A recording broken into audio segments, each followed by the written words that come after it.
Um tema que raramente vem sendo debatido é a legitimidade de Rhaenyra como rainha reinante dentro da própria história de Westeros. Com a popularização da Dança dos Dragões após a série, grande parte das discussões passou a girar em torno da disputa entre verdes e negros, muitas vezes deixando de lado a forma como os acontecimentos são retratados nos livros de George Martin. Durante muito tempo, a Dança dos Dragões foi um assunto restrito aos leitores mais dedicados às crônicas. Hoje, porém, ela se tornou um dos temas mais debatidos do universo. Mas esse vídeo, ele não pretende discutir quem tinha ou não direito legítimo ao trono. O objetivo aqui é analisar o contexto dos livros e explicar por que, na história oficial de Westeros, Rhaenyra não é reconhecida como uma rainha, aparecendo apenas como uma rival às pretensões de seu irmão. Talvez a questão de quem realmente deveria ser herdeiro ou não, ou ocupar o trono, fique para um próximo vídeo futuro. Mas para entender a controvérsia em torno da sucessão, é necessário voltar ao Grande Conselho de 101, com que foi convocado pelo rei Jaehaerys I para resolver as disputas sucessórias das diversas reclamações que haviam sobre o trono. Mais do que escolher um herdeiro, o conselho acabou estabelecendo um precedente que influenciaria diretamente os acontecimentos da dança. A reivindicação de Aegon II, por exemplo, se apoia fortemente nesse precedente. A série simplifica esse evento ao apresentar a disputa entre Viserys e Rhaenys, mas nos livros, a escolha principal era entre Viserys e Laenor Velaryon, filho de Rhaenys. Embora alguns defendam os direitos da própria Rhaenys, a questão central era definir se o trono de ferro poderia passar para uma mulher ou através dela para os seus descendentes. Ao escolher Viserys, os lords de Westeros reforçaram o princípio de que a sucessão deveria seguir a linha masculina. Essa questão é fundamental para compreender a dança, já que o conflito não surgiu apenas por ambição ou rivalidade familiar, mas por uma disputa sobre a própria natureza da sucessão real. Se Rhaenyra tivesse nascido homem, ou se Viserys tivesse um filho homem mais velho sobrevivente, a guerra provavelmente nunca teria acontecido. O problema é que a sucessão ao trono nunca foi formalmente codificada. Não existia uma lei clara determinando quem deveria herdar a coroa em todas as circunstâncias. O que existiam eram procedentes. Ao longo da história Targaryen, mulheres foram repetidamente preteridas em favor de parentes homens, como ocorreu quando Jaehaerys I foi escolhido em vez de sua irmã mais velha, Rhaena, e o próprio Jaehaerys que nomeou seu filho Aemon como herdeiro, deixando sua filha Daenerys fora da linha sucessória. Então temos isso, mas também a precedência que o próprio Grande Conselho deveria ter estabelecido. Mas precedentes não são leis codificadas, então a pergunta que você precisa fazer é: o que prevalece? Séculos de tradição, juntamente com as práticas de herança de quase todas as famílias nobres dos Sete Reinos, ou o poder de um rei de nomear seu herdeiro? Esse conflito é, em essência, a questão central de toda a dança. Mas, afinal, o que foi a Dança dos Dragões? Em sua essência, trata-se de uma guerra civil travada entre dois ramos da casa Targaryen: os negros, que apoiavam a reivindicação da princesa Rhaenyra, e os verdes, que defendiam a ascensão ao trono de Aegon II. E quem venceu essa guerra?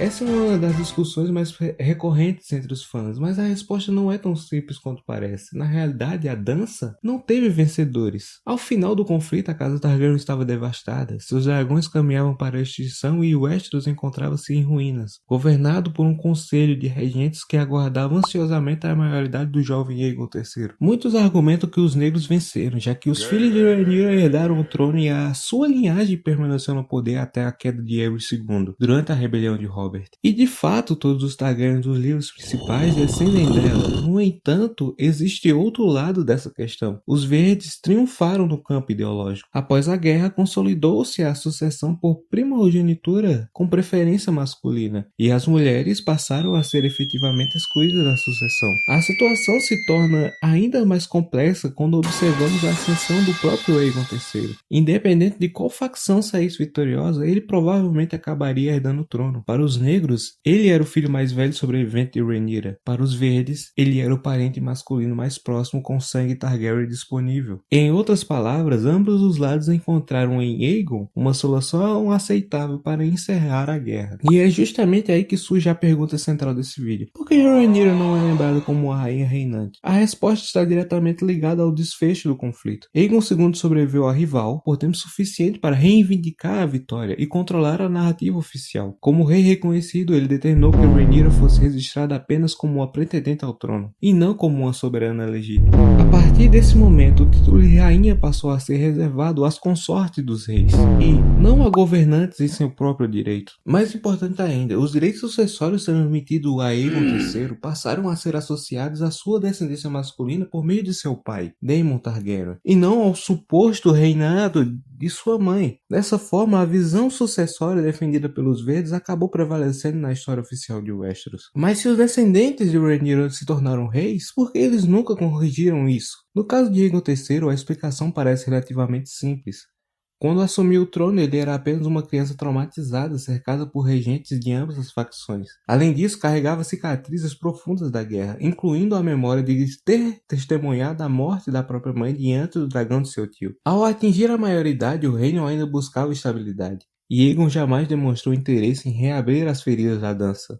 É verdade que ele possuía autoridade para reconhecer oficialmente Rhaenyra como rainha. Afinal, se Viserys I tinha poder para nomear a herdeira e Aegon II tinha poder para apagar sua reunificação, Aegon III também poderia ter emitido um decreto restaurando seus status. No entanto, tudo indica que ele simplesmente preferiu deixar a questão para trás. O caso de Viserys II é ainda mais interessante. Diferente do irmão, ele tinha condições plenas de alterar o registro histórico. O problema é que, ao fazê-lo, colocaria em risco a legitimidade de sua própria ascensão ao trono. Após a morte de Balon I o Abençoado, inclusive seu sobrinho, Viserys tornou-se rei graças ao princípio da preferência masculina, superando as implicações das filhas de Aegon III, Daena, Rhaena e Elaena Targaryen. Se ele reconhecesse oficialmente o reinado de Rhaenyra, estaria fortalecendo o argumento de que mulheres poderiam herdar o trono em igualdade de condições, enfraquecendo a própria base de seu governo.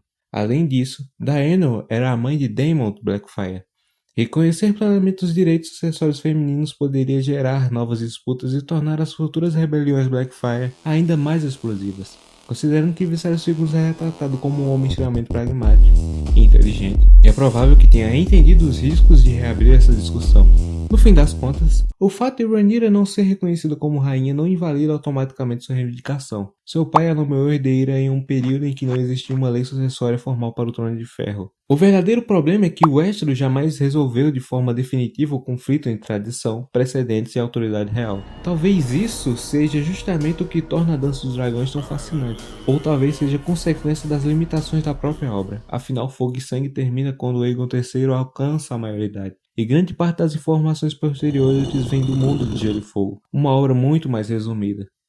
Temos o panorama geral dos acontecimentos, mas poucos detalhes sobre as decisões políticas tomadas pelos reis seguintes. Até que George Martin publica uma continuação de Fogo e Sangue, algo que parece cada vez mais distante, enquanto os Ventos de Inverno continuam sem uma data de lançamento após mais de uma década. Os fãs continuarão preenchendo essas lacunas com teorias, interpretações, às vezes rasas ou não, e incontáveis horas navegando por uma wiki, acho que já pouco atualizada. E é isso. Sem mais delongas, acabou o vídeo. Para Hayasaka, essa foi uma manhã infernal.